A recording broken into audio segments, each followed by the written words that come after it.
Assalamualaikum warahmatullahi wabarakatuh. Nama saya Kiki, kelas 4A. Di sini saya akan menceritakan kembali asal-usul Gua Ngerong. Di zaman bulan ing sisi kidul kulon Tlatah Tuban.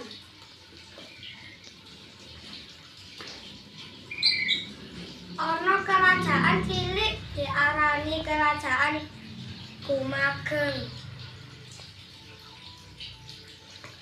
Bajane yaiku Prabu Arya Bangga, putra saka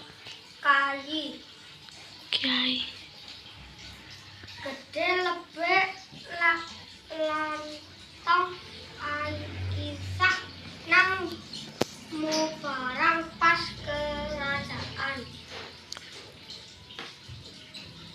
Penggunungan kapur rekasa kanggo mengakses sumber banyu.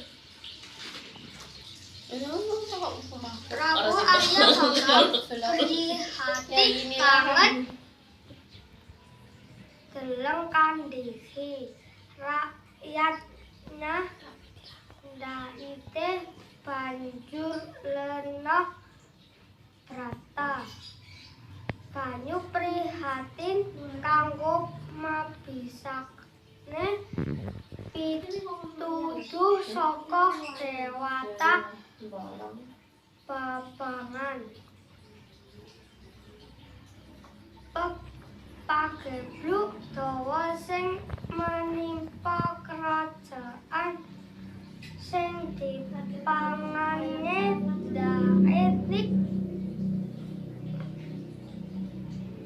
Gua Ngerong Tuban nganti saiki dikebaki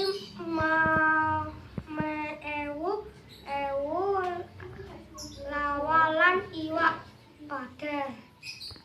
Masyarakat ora ana sing wani rusak Gua Ngerong.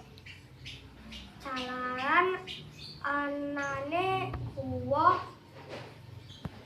Tuhan yen lawa lan iwak iku panjenengane sing nunggu guwa sapa wong sing ngerusak guwa sumber.